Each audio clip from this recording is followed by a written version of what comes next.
Hey yo, this is Dash, and this is your opportunity to ask me anything you want to. Well, almost anything. If you guys don't know, if you weren't around for last year, during the month of December, when barbecue views are down, we gotta do something to help get those views back up. That being said, what I'm gonna do for the month of December is you guys get to ask me almost anything.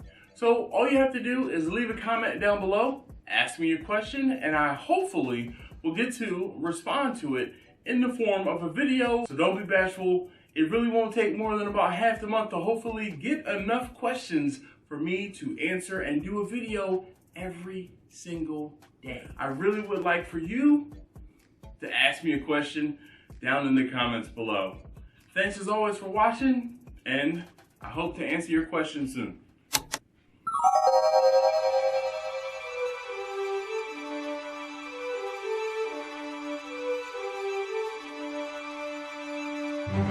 All right, so here we go. I think this might be number 9. All right, and there's a couple questions here. There's a couple questions here with this one. So this one comes from my man Adam from Adam's Smoking Metal. If you don't know, Adam is out in Idaho and he welds. I will try to remember to place Adam's channel information down below. So Adam says, "What's in your rub?" These are in my rubs. I'm just saying. I won't say I know Kirk, but I told him that it was a little bit of F and a little bit of U, but it's mainly my hands. All right, we're not gonna go there. He says, "How often do you dry brine?" That'd be never. Where did you learn the Humpty Dance? I'm a kid of the 80s and early 90s, so I learned the Humpty Dance probably on MTV, to be completely honest with you. And what is the most wild wood to smoke with? To me, when you say wild wood, I'm imagining like something that's hard to come by. And that's gonna, I've answered questions. I've actually talked a bunch. I have a video talking about what wood I used to cook with and things like that. And I kind of think this correlates. I believe the wildest wood is going to be contingent upon where you live.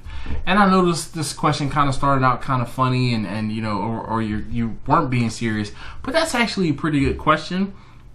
The wildest wood is gonna, again, depend on where you are.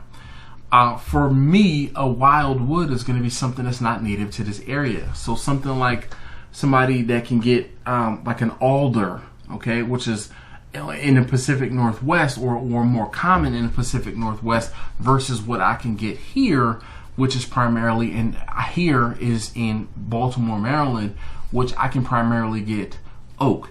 Someone who lives down south, they might primarily down south, let's say Texas, okay, they might primarily be using post oak and they might not have access to pecan, okay, or pecan, however you want to say it.